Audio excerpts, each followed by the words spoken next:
C'est bon, OK, je crois que je peux commencer. Alors, bah, bonjour tout le monde, j'espère que ça va bien et merci de me redonner l'occasion de reprendre la parole dans ce cycle de conférences donc sur l'intelligence artificielle et principalement, on l'aura compris, des intelligences artificielles génératives. Alors la dernière fois, il y a un petit mois, j'avais fait un panel de ce que c'était, de comment ça marchait, des principaux problèmes que ça levait et des nouveautés aussi que ça des nouveautés en termes de fabrication, et cetera, que ça proposait. Aujourd'hui, et je vous avais déjà souligné qu'il y avait pas mal de problèmes éthiques, juridiques, sociétaux.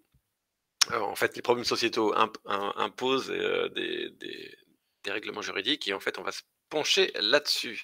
Voilà, et la fois d'après, on parlera plus de l'impact sur les métiers, de certains cas d'usage et puis voilà, en avril, on parlera des événements qu'il y a eu et puis de ce qu'on en a tiré. Alors, très rapidement, les IA génératives sont des types, d'IA, en fait, d'algorithmes, de logiciels finalement, qui, permettent d'apprendre et des choses qui étaient compliquées à apprendre jusque-là, des choses très floues comme des styles d'écriture, des styles de génération de musique, des styles de génération d'images, de films, et cetera, et d'en générer de nouvelles, d'où leur nom génératif. Ça, c'est d'ailleurs la définition en anglais que m'a donné ChatGPT au deuxième essai, parce que le premier essai, et c'est typique des IA génératives qui inventent un peu n'importe quoi, qui sont statistiquement c'est intéressant ce qu'ils proposent selon les directions qu'on leur donne, mais faut quand même vérifier ce que ça donne. Alors si j'en crois des fabricants d'IA générative, par exemple, VP Product de Stability AI, c'est eux qui font Stable Diffusion. C'est ça, de la même manière que les mathématiciens, ont été aidés finalement par les calculettes, ils estiment que les IA génératives ne font pas gêner les créatifs, mais plutôt leur donner du pouvoir. Et c'était la vision qu'avait un dessinateur qui s'appelait donc Harold Tucker Webster, un dessinateur de presse, dans les années, bah, il y a 100 ans, presque, il y a un peu plus de 100 ans même. Il avait imaginé, alors à l'époque c'était l'électricité qui révolutionnait tout, ça faisait partie de ces technos qui touchaient toutes les industries. Il s'était dit, bah, moi, quand il y aura de l'électricité, j'aurai une machine qui pourra faire mes dessins, qui aura appris mon style, etc. Et je pourrai partir à la pêche avec mon pote. Et c'est un petit peu ça que nous dit le personne de Stable Diffusion, sauf que là, la machine du monsieur, la Cartoon Dynamo, là, en fait, elle lui appartient, c'est son style à lui, et c'est lui qui la maîtrise, et personne d'autre ne l'a. Et vous le savez, dans le problème des IA génératives, c'est qu'en fait, on lui a volé sa machine et tout le monde peut l'utiliser. C'est un petit peu ça qui est en jeu, entre autres problèmes. Alors, quand on parle d'IA générative, il faut se rappeler, pour comprendre les problèmes, se rappeler comment comprendre comment c'est constitué. Déjà, ça se base sur des datasets, en fait, sur des données qui vont servir de source d'apprentissage, ce qu'on appelle des datasets. C'est même plus que des bases de données, hein, c'est des milliards d'images. Donc là, j'en ai cité quelques-unes. Une des très connues qui fait parler beaucoup d'elle, c'est le Lion 5B. Alors, quand vous voyez des grands B comme ça veut dire billion, ça veut dire milliard. Donc, il y a 5 milliards d'images à noter, et cetera. Là-dedans, c'était créé à partir d'une bonne intention pour aider les chercheurs au départ, et avoir une base de données ouverte, accessible et riche. Le fait est qu'au-delà de la recherche, ça donnait aussi des outils maintenant privés qui génèrent de l'argent, et derrière se posent pas mal de problèmes. Donc il y en a plein d'autres, et il y a des datas sur la 3D, sur le mouvement, sur tout ce qui est numérique en fait. Voilà, sur le transport, la médecine, et cetera. Et beaucoup ont été créés en faisant du scrapping ou du web crawling, c'est-à-dire en ce moment même, il y en a qui fabriquent des datasets en allant chercher sur internet tout ce qu'ils peuvent trouver, et ils vont entraîner des machines avec ça et se posent forcément certaines questions. Après qu'on ait fait des datasets, il y a ce qu'on appelle le pré-entraînement. En fait, c'est la génération du cœur d'un système d'IA génératif. C'est ce qu'on appelle le modèle de fondation en français, le foundational model, qui est un petit peu brut de coffrage, et qu'il faudra justement raffiner. C'est ce qu'on appelle l'alignement. Par exemple, un générateur de texte donnera n'importe quel texte après qu'il a été pré-entraîné. Alors le pre-training, c'est le P de GPT, par exemple. Le G, c'est General, Pre-trained, Transformer. Le Transformer, c'est un type d'IA génératif, un type d'algorithme. L'alignement, il est beaucoup fait par en fait des humains derrière qui vont utiliser le modèle de fondation et qui vont lui dire bah, en fait ça j'aime pas, ça tu es en train de me donner une recette pour faire une bombe nucléaire, vaut mieux pas, évite de le faire. Là tu es en train de me générer des images très problématiques, ne les fais pas, etc. Donc en fait on leur renforce comme ça par apprentissage avec des humains qui donc se coltinent quand même des images, horribles, des textes horribles et cetera. C'est pas un métier, top et il se pose des problèmes aussi à ce niveau-là. Puis enfin, on met à disposition ces IA, c'est l'interfaçage, j'ai envie de dire, sous plein de formes, hein, en mode SaaS, donc en access à web, on va dire, sur Discord, vous savez, Midjourney est sur Discord et il y en a d'autres, en mode standalone, vraiment des applis qu'on installe, sur son PC ou autre, et puis ou sur son mobile et puis, elles peuvent être intégrées aussi, ça peut être juste des features comme on dit, des fonctions qui sont intégrées dans les logiciels que vous connaissez déjà, genre, dans tout Microsoft Office, Google, Office, Adobe, maintenant arrive de l'IA, vous l'avez sans doute noté, Notion et cetera. Voilà et pour ce qui est des IA qui travaillent sur le qui vous proposent par exemple qui enrichissent des moteurs de recherche, maintenant il y a de quoi, genre typiquement, ChatGPT, Bard chez Google et cetera, elles s'enrichissent de plugins qui vont aller chercher sur internet et se mettre à jour. C'est-à-dire qu'elles vont pas se baser que sur l'alignement et le pré-entraînement de datasets créés il y a 5 ans, parce qu'en fait il faut beaucoup de temps pour faire tout ça. Elles vont comparer leurs résultats avec ce qu'elles trouvent sur internet sur le moment. C'est ce qu'on appelle du Retrieval Augmented Generation. C'est-à-dire que c'est augmenté, le résultat est augmenté de ce qu'on trouve sur le moment, ce qu'on a pu rapatrier. Voilà. C'est voué à améliorer le résultat, le rendre plus fiable, mais ça marche pas toujours très bien. Voilà, donc les problèmes, ils se posent, à plein d'égards. Déjà, le problème de justice, de droit, dans les images qu'on a récupérées. Peut-être qu'on n'avait pas le droit de les utiliser, peut-être qu'elles-mêmes, elles sont problématiques et cetera. Donc dans Lion 5B, Stanford a trouvé, par exemple, qu'il y avait des images, pédopornographiques, des choses comme ça horribles, qu'auraient été en fait, alors, il faut savoir que les datasets, c'est pas vraiment les données elles-mêmes, c'est des URL souvent, c'est des liens vers les images. Donc en fait, finalement, les gens qui avaient le Lion 5B n'avaient pas les images problématiques, mais quand même, il aurait été facile de les trouver parce qu'il y a voilà, c'est un métier, il y a des gens qui savent faire ça et c'est pas très dur à faire. Ensuite, quand on pré-entraîne, il y a tout un problème de la problématique finalement environnementale d'utilisation de l'énergie, de calcul, et cetera, et cetera. Parce que c'est des calculs énormes. Par exemple, alors j'en parlerai très vite sur la fin, mais un pré-entraînement d'un gros LLM, c'est, on considère que ça consomme, je crois, l'équivalent de 12 allers-retours en long courrier entre des deux côtes américaines. Voilà, donc c'est énorme. C'est donc des heures de vol, voilà. Ensuite, l'alignement, eh ben, derrière, il y a des humains. Je vous en ai déjà touché deux mots. Donc, il y a des ressources humaines qui sont alors souvent, on va chercher des pays, plutôt pauvres, des gens pas très bien payés et cetera. Il y a des problèmes qui se posent là. Vous verrez les petits icônes, on va les retrouver dans le reste de la présentation et puis à la fin, beh, il sort à nouveau les problèmes en fait se transmettent, hein. Il y a des problèmes de droit, si on génère quelque chose à base de données sur lesquelles on n'avait pas les droits, bah, c'est problématique. Et puis des droits aussi qu'on veut déposer nous-mêmes. C'est-à-dire que même si tout est bien par ailleurs, ce que génère une IA générative, est-ce que vous avez le droit de vous en considérer comme auteur? On va voir ce que la loi en dit pour l'instant. Et puis il se repose à nouveau là le problème du calcul, parce que tout ça, il faut à nouveau des calculs au moment de la génération. Alors il est beaucoup moins,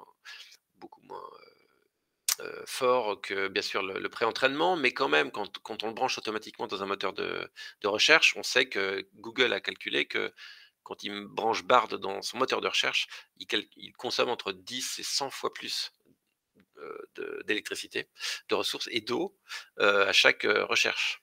Voilà. Donc voilà, dont acte. Et puis il y a la question de la justesse et donc de la justice, c'est-à-dire est-ce que ce que je ressors comme information, c'est des informations fiables et est-ce qu'elles sont et qu'est-ce que j'en fais aussi? Est-ce que ça me voilà, on va voir que sur les usages, il y a plein de choses sur lesquelles la loi peut, s'exercer. Voilà, donc je vais reprendre les choses une par une. Sur les droits d'auteur, à l'origine, donc donc les auteurs des données qui sont dans les datasets, il y a plein de procès. Quels sont les recours des auteurs qui voient qu'en fait leurs données ont été utilisées? Vous avez sans doute, vu que beaucoup s'en plaignaient, des grands auteurs, hein, qui voient que qui comprennent que leurs livres sont dans dataset, ils n'ont jamais donné l'autorisation et pareil pour les sons, les images et cetera. En fait, il y a des procès, donc les recours contre ça, c'est d'abord Les procès, donc il y en a pour beaucoup. Stability AI, ceux qui font Stable Diffusion, qui est la techno derrière Midjourney, DeviantArt et d'autres. OpenAI, ChatGPT, DALL-E, etc. Ils ont des procès. Microsoft aussi, qui sont associés à OpenAI. Google aussi, entre autres sur la musique. Google avait développé quelque chose avec des musiciens, mais on se rend compte maintenant qu'ils ont demandé après coup les droits, après avoir commencé. Voilà. Et puis, une autre forme de combat, c'est les luttes syndicales. Alors, les plus éminentes et fameuses, c'est celles qui ont eu lieu il y a quelques mois aux États-Unis. Et en fait, le cœur des discussions, c'était ça. Donc là, ça, c'est toutes les sigles des ligues, des directeurs, des writers, des comédiens. Et on est ressorti, alors on faudrait presque une demi-heure, enfin même une journée dédiée à tout ça. On est ressorti des nouveaux concepts, que l'IA ne remplace pas quelqu'un, donc ne peut pas. Il y a des concepts de consentement plus forts maintenant. Est-ce que je donne mes données ou pas dès l'écriture des contrats quand on travaille sur des films, et de compensation même posthume, hein. Si on ressuscite quelqu'un, sa voix, son apparence, il devrait y avoir compensation. Et pareil pour l'écriture, etc. En France, il y a les mêmes choses en fait. Il y a des actions, il y a beaucoup de syndicats d'auteurs, d'acteurs, etc., qui se lient, qui demandent un moratoire, de la transparence, bien sûr. Dès que quelqu'un utilise de l'IA, il faut qu'il le dise, en amont et en aval. C'est-à-dire que faut dire qu'il y a de l'IA dedans quand on génère quelque chose, et il faut essayer de tracer ce qu'on utilise comme source. Et on va voir quelle techno il peut y avoir derrière. Et puis, ils aimeraient passer beaucoup, et c'est normal, passer un système d'opt-in plutôt que d'opt-out. Alors, qu'est-ce que j'entends par là? L'opt-out, c'est en fait, on va le voir un petit peu plus tard, c'est quand on prend des données et comme ça, et on ne demande pas la permission. Il y a des lois, entre autres en Europe, qui disent, mais au minimum, il faut donner le droit aux gens de opt-out, de dire non, mais enlevez vos données, enlevez mes données de vos datasets. Alors que l'opt-in, ça serait l'inverse, c'est-à-dire que par défaut, on ne donne pas ces droits, et c'est aux gens qui veulent l'utiliser de demander s'ils ont la permission ou pas. Ce serait ça l'opt-in. Voilà. Voilà, tout le monde y va de son en ce moment, là, je ne vais pas pouvoir vous donner de conclusions et de règles parce qu'elles sont en train d'être définies. L'Europe est plutôt en avance là-dessus et régule beaucoup plus fort, mais la SACD, enfin beaucoup d'acteurs sont en train de se battre pour, faire avancer les choses. Voilà, donc j'en reviens ici. L'UE, c'est donc l'Europe.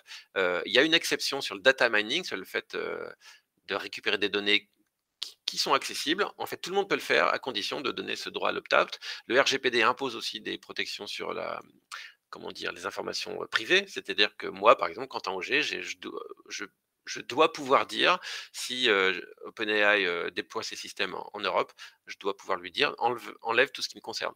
Ils doivent donner un accès à ça. Au Japon, par contre, c'est open bar, vous faites ce que vous voulez, vous l'avez trouvé, faites ce que vous voulez. Aux USA, c'est un peu ça, à condition que ça soit fair use, c'est-à-dire que ce que j'en génère, si j'ai trouvé des choses sur internet, si je génère, des choses à partir de ça, ça doit être transformé et ça doit être pas concurrentiel avec, la source. Donc typiquement, c'est le cas pour le sampling, c'est le cas pour vous faites du collage, découpez des choses d'œuvres d'autres gens. Si vous faites du collage et que ça fait une autre œuvre, en fait, vous avez le droit, c'est fair use. Et puis bien sûr, alors j'aurais pu mettre ça dans le chapitre de l'Europe, mais il y a quelques jours en fait, enfin depuis des années, ça fait des années qu'ils sont dessus, l'Europe a signé le premier accord, c'est le plus dur en fait, qui oblige d'être, à la transparence, qui oblige des audits. Là, c'est pareil, on pourrait passer une journée entière dessus, qui oblige des tests selon la dangerosité, avec des catégorisations de dangerosité des IA. On va voir quels sont les dangers, plus tard, et dont certains usages sont interdits. Par exemple, la détection d'émotions, la manipulation de certains types, le crédit social comme en Chine, etc. Ou alors sous contrôle de la police et dans des conditions très pratiques. Voilà, et donc tout le monde fait valoir ses droits. La SACEM, par exemple, a fait valoir son droit à l'opt-out. C'est ceux qui gèrent les droits des musiques. Voilà, alors que peuvent faire les auteurs eux-mêmes, hors, combat comme ça? Ils peuvent sur leurs données, alors sur l'image, il y a beaucoup plus de choses sur l'image. Ils peuvent déjà brouiller leur image, par des procédés qui sont invisibles à l'œil humain. Par exemple, avec un outil qui s'appelle Glaze. Vous voyez en bas à gauche, il y a une image qui a été faite, et quand elle est glazée, une IA, un humain la voit toujours comme à gauche, mais une IA la voit comme à droite. Donc en fait, elle peut pas en faire grand chose. Et puis il y a donc c'est ce qu'on appelle la protection défensive. Et puis il y a même depuis quelque temps Nightshade, un système qui s'appelle Nightshade, qui est de la protection offensive. C'est-à-dire que en plus enfin l'IA va voir une image nette, si je peux dire, mais complètement différente. Donc par exemple, au lieu d'une femme et d'une fleur, elle verra un éléphant et je ne sais quoi, et une montagne, et donc elle sera empoisonnée parce qu'elle va apprendre ça, elle va apprendre mal, elle va se détériorer. Voilà, ce qu'on appelle l'empoisonnement défensif. Alors Glaze, vous pouvez le télécharger et l'appliquer sur vos images, et on vous conseille de le mettre en ligne comme ça. Nightshade, il faut le réappliquer après coup et bientôt ils seront associés tous les 2 d'un coup. Mais cela demande à nouveau du calcul. Voilà, du point de vue du traçage des auteurs, si on se dit: «OK, moi j'ai donné mes droits, j'ai le droit à mes images, à mon son et cetera, c'est dans un dataset, comment je peux être rémunéré?» Il faudrait tracer, quand on génère quelque chose, de combien de pourcentage ça utilise ceci, cela. Pendant longtemps, les fabricants nous disaient: «C'est pas possible, il y a des milliards de données, on peut pas», et en fait, il y a eu plein d'études qui montrent que si, c'est possible. En fait, le traçage, c'est pas tant ça le problème, c'est d'avoir, listé précisément les droits qu'il y a derrière chacun. Et à l'inverse, en aval, quand on génère quelque chose, on peut marquer dans les données en metadata ou même plus finement, hein, de la même manière qu'avec Glaze, on marque pour protéger, on peut marquer en filigrane quelque part, que c'est généré par du data, pardon, par de l'IA générative, donc ça peut protéger des usages. C'est ce qu'on appelle le watermarking, et en fait, les fabricants eux-mêmes le demandent, le watermarking, parce que plus une IA elle-même mange de l'IA, de trucs générés par IA, même si elle n'est pas empoisonnée, n'empêche, elle va se détériorer, ce qu'on appelle le modèle collapse, le modèle autophagic disorder, pour faire un jeu de mots, MAD comme mad cow disease, hein, la maladie de la vache folle. Voilà, donc les règles en ce moment, alors qu'en est-il justement de ces données qui sont générées? Est-ce qu'on a le droit de dire j'en suis l'auteur ou pas? En fait, aux USA, c'est les premiers qui ont sorti une sorte de cadre légal qui disent qu'en fait non. Vous tapez un prompt, ça génère une image, vous pouvez pas dire que vous en êtes auteur, au mieux commanditaire, mais vous n'en êtes pas auteur, d'ailleurs personne n'en est auteur. Vu que l'IA n'est pas une personne et qu'un auteur, c'est une personne qui exprime sa personnalité, c'est ça un auteur, dans tous les droits que j'ai cru voir dans le monde, une IA peut pas l'être. En France, il y a rien de nouveau. Alors ce qui est marrant, c'est que le code de la propriété intellectuelle, par exemple pour ce qui est du livre, ne peut pas dire si finalement un livre écrit par IA reste un livre. Par contre, le code fiscal est beaucoup plus précis et interdit de considérer un ouvrage écrit par IA comme un livre. Donc ils peuvent pas avoir la TVA, ils peuvent pas être prêtés dans une bibliothèque, parce que, enfin, il y a plein de règles qui, par domino, voilà, tombent, alors qui ne sont pas dans l'Europe, mais le United Kingdom eux-mêmes, il y a en ce moment, c'est en ce moment même, hein, c'était il y a quelques jours, le House of Lords, heu, ils ont, fait un gros rapport pour dire: «C'est lamentable qu'en fait les droits d'auteur aient été autant bafoués dans la création de ces IA» et cetera. Donc en fait, la loi est plutôt derrière les auteurs en ce moment, mais va falloir appliquer tout ça. Il y a des recommandations, il y a même des choses sur la sécurité, on va en parler, il y a eu des grosses rencontres de plein de pays qui signent des choses sur la sécurité, voilà, et donc en gros, tout le monde fait soit des régulations, donc on va dire l'abscisse, et en ordonnée, c'est des obligations, c'est vraiment des lois, et l'Europe est vraiment, à fond dans les 2 cas. On va dire que l'Asie est plutôt, ils recommandent des choses, mais on fait ce qu'on veut et cetera. Et les entreprises en Europe, qu'est-ce qu'elles font? En France, de ce que je vois, c'est elles vont soit du refus total d'utiliser de l'IA, par peur, soit des procès, ou par, ils considèrent que c'est même pas intéressant techniquement, jusqu'à, utilisation assumée tout en bas et publique. Alors c'est souvent le cas des chercheurs, ou des artistes purs, et bon, voilà, c'est très bien de voir à la limite, où on arrivent les choses, et que ça soit dans les mains de gens qui savent, ce que c'est que l'art, et voilà. Et par contre, voilà, entre les 2, il y a une zone floue dont beaucoup d'écoles d'ailleurs, tout comme d'entreprises que je connais, c'est le cas chez nous, on peut tester, jamais pour l'image finale. Par exemple, chez Gaumont, ils ont ces règles-là, et toujours en étant transparent, en disant qu'on teste de l'IA et cetera.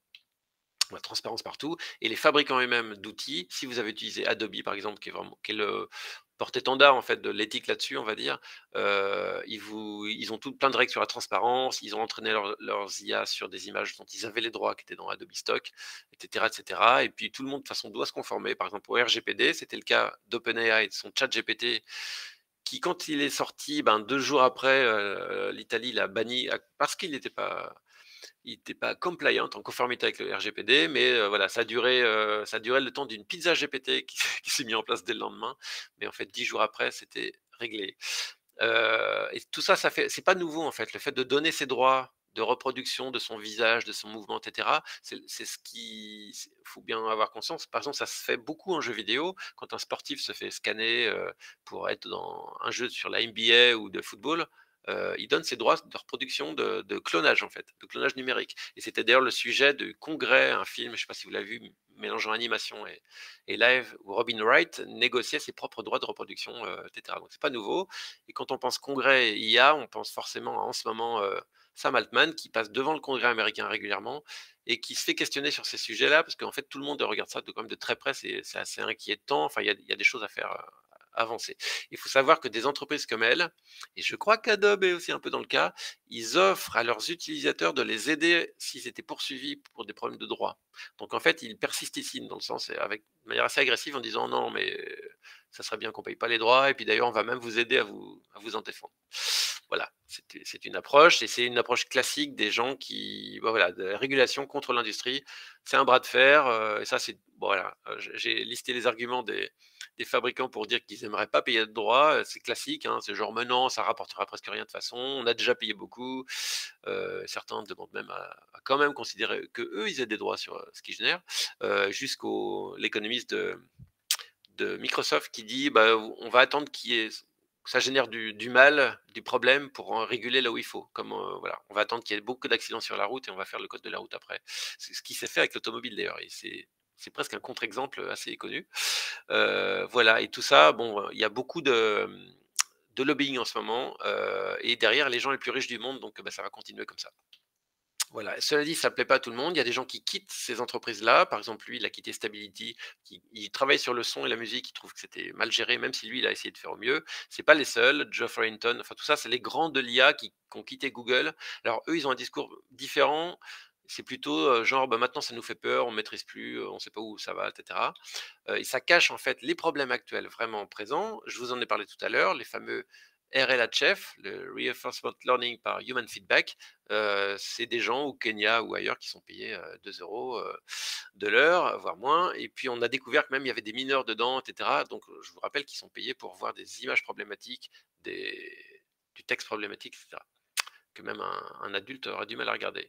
Et puis il y a d'autres problèmes qui sont celles de l'usage final, alors bien sûr qui de toute façon qui serait illégal, celui de la manipulation publique, de l'opinion publique. Alors là, c'était un journaliste qui a fait ça pour rigoler en disant que c'était fait par IA, donc il était resté transparent, mais ça a fait en sorte que Midjourney avec lequel c'était fait, maintenant il est plus possible de taper des noms de personnalités, par exemple. Il avait imaginé l'arrestation de Donald Trump, voilà, tout un épisode, sa vie en prison, son évasion de la prison, et voilà, le procès, tout comme ce moment où il s'entraînait, c'était très drôle. Il a même fait un roman avec. Vous avez déjà vu ces images-là.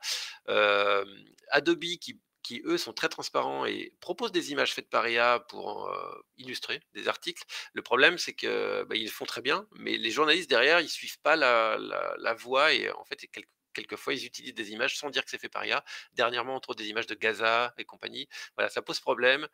AmiWeb, une futuriste connue, nous dit il va falloir qu'on commence et qu'on le fasse dès maintenant, qu'on considère, et vous allez voir que derrière, c'est encore pire, que ce qu'on voit n'est plus. Ça se trouve, là, ce que vous me voyez, là, c'est pas moi, c'est quelqu'un d'autre, mais qui se deepfake en temps réel.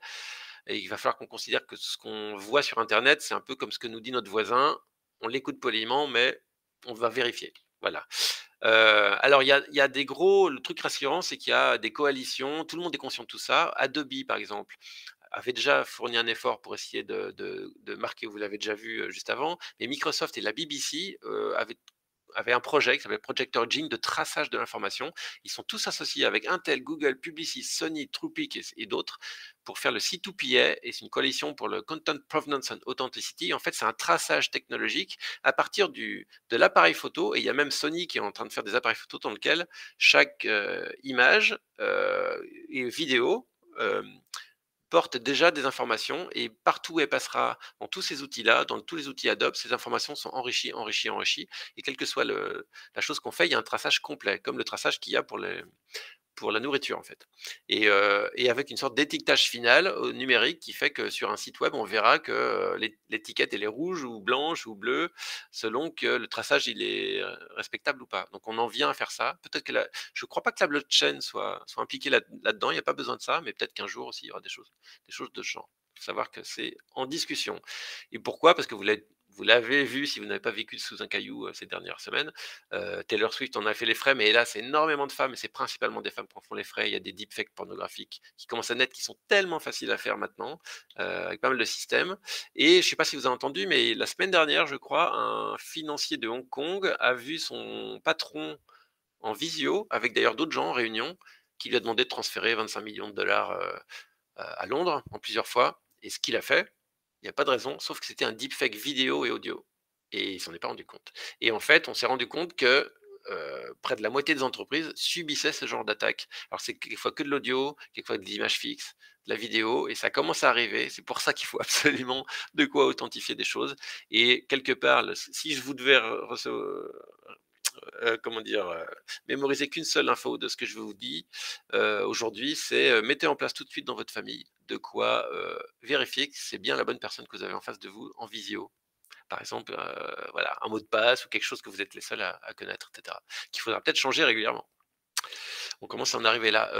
En Indonésie aussi, la semaine dernière, on a vu un deepfake d'un ex-dictateur, hélas célèbre, Suharto, qui reparlait et qui haranguait les foules et voilà, c'est le genre de choses qu'on va voir aussi, bien sûr, autour des élections et des choses un petit peu tristes. Autre chose triste, il y a des conséquences inattendues. Par exemple, en Italie, il y a un monsieur qui dialoguait avec une IA du genre Alexa, mais un truc italien, qui était bien aligné avec des bonnes valeurs, qui prenait qui comment dire? Renchérissait sur les valeurs des gens et le problème, c'est qu'il était dépressif, il a envie de se suicider et l'IA lui a dit: «Mais c'est une très bonne idée, mais oui, tu devrais faire ça» et cetera et il s'est suicidé. Donc maintenant, il y a eu sa femme a porté plainte et maintenant l'IA a été annulée, enfin interdite et cetera. Après il y a des avocats qui ont utilisé l'IA pour faire défendre leur cas en disant n'importe quoi, parce que l'IA avait halluciné. Eux-mêmes se sont fait poursuivre. Enfin bon, ça c'est les conséquences inattendues. C'est aussi beaucoup de bêtises. Et donc il y a des nouvelles lois qui doivent arriver, par exemple des lois qui interdisent des appels vocaux générés par IA, parce que là, déjà c'est un problème ces appels, donc voilà, donc forcément le champ juridique est en train de se mettre en place maintenant. C'est pour ça que je ne peux pas vous donner vraiment de solutions, si ce n'est de lister tous ces problèmes-là. Vous rappelez, en code, on pouvait générer maintenant du code et plein de choses. Rappelez-vous les choses, c'est le seul conseil que je peux vous donner, c'est que tout ce qui est texte, c'est affabulé. Donc même quand il y a du RAG, hein, ce machin qui check sur internet, des choses juste pour information, moi j'ai demandé à, je sais plus, à Bing de me parler de mon entreprise et ça fait du RAG, ça m'a mis des liens vers le site web de l'entreprise, ça m'a bien résumé ce qu'elle faisait. Par contre, enfin, certains textes étaient bien résumés, par contre les œuvres qu'on était censé avoir fait, qu'elle citait, étaient n'importe quoi. Il y avait des films de Spielberg, il y avait des choses, enfin c'était n'importe quoi, alors qu'il y avait des liens vers notre site web. Donc vérifiez toujours et puis demandez-vous aussi quand vous uploadez en ligne, en mode SaaS comme ça, du texte, du code, est-ce que vous avez le droit de le faire dans les entreprises où vous êtes? Parce que c'est du code de l'entreprise et ça c'est en train de partir ailleurs. Samsung en a payé les frais, Amazon en a payé les frais et maintenant ils ont des Samsung GPT internes et cetera. Sachant qu'en plus, on peut casser, on peut jailbreaker les choses. Autour du climat, j'en ai déjà parlé vite fait. Le truc, c'est que Stanford étudie beaucoup les choses et c'est très complexe. On pourra faire une émission entière là-dessus. Il s'avère qu'en fait, les IA apportent aussi énormément de solutions. Par exemple, sur les modèles de prédiction des systèmes complexes comme le climat, les IA génératives sont ultra fortes. Et elles arrivent à un niveau égal aux gros modèles très compliqués et à la limite en calculant un peu moins, en dépensant moins d'énergie. Donc en fait, c'est donnant-donnant et c'est pas simple, c'est pas simple à mesurer. Voilà, alors Stanford, ils sont super forts pour faire des outils de mesure. Il faut savoir qu'il y a plein de chercheurs qui travaillent là-dessus.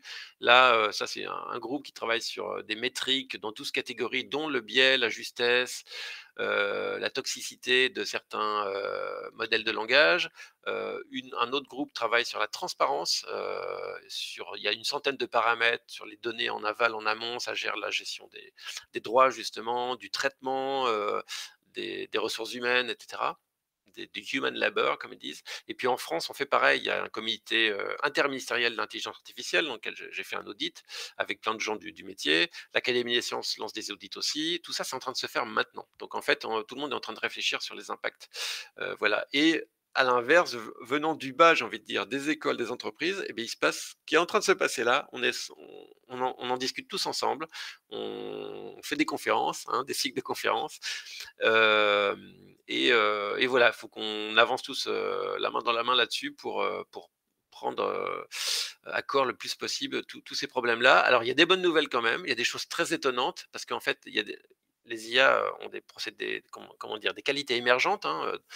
C'est très bizarre. Quelquefois, dans certaines IA où il y a très peu de données d'un langage, elles arrivent à le parler parfaitement bien parce qu'en fait, elles apprennent des langages adjacents, par exemple. Mais elles ont aussi des influences sur les humains qui les utilisent. Par exemple, AlphaGo a battu en 2016 le plus grand champion de Go mondial de l'époque. Et bien derrière, ça a amené des nouvelles manières de jouer au Go et maintenant les humains sont de plus en plus forts. Très bizarre. Et puis, voilà, je vous en ai parlé pour le climat, mais il y a des bons de créativité. Par exemple, Google DeepMind, ils ont un outil qui s'appelle GNOME, qui est de l'IA, qui a généré 2,2 millions de nouveaux matériaux, dont certains sont déjà synthétisés, ultra prometteurs. Et on considère qu'il aurait fallu 800 ans aux humains pour faire toutes ces trouvailles-là. Et voilà, on ne sait pas où ça va nous mener, mais peut-être d'ailleurs on va inventer de nouvelles batteries, la fusion nucléaire froide, je ne sais pas, grâce aux IA. Donc j'en conclus ici avec les mêmes règles que enfin, comment dire, les mêmes conseils que je vous donnais à la fin. Travailler éthiquement, manipuler de l'IA, vous n'êtes pas obligé déjà, faites-le en conscience, en transparence. Méfiez-vous de ce que ça génère. Ça se trouve, vous êtes en train de générer une image qui appartient à quelqu'un d'autre, qui a été faite avec celle de quelqu'un d'autre. Vérifiez quand c'est des faits, du texte, etc. Soyez créatifs et surtout, et c'est la nouveauté du jour, vous l'aurez compris, essayez de vous mettre à jour. Faites de la veille. Technique, certes, mais ça on est habitué dans notre métier, mais aussi maintenant juridique. Ça, c'est un petit peu nouveau. Voilà. En tout cas, je vous remercie de votre attention.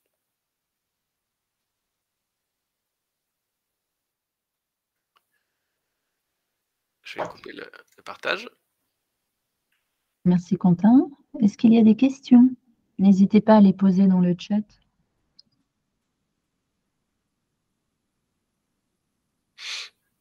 Voilà.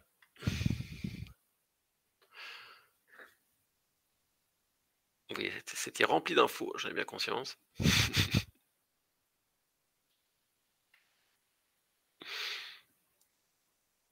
Bon, c'est plus calme que la dernière fois. Pas de questions de mon côté. Merci. Merci Frédérico.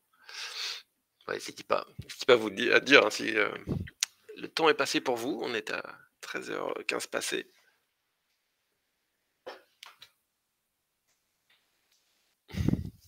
Merci Méline. Ouais, on est moins nombreux hein, que la fois dernière.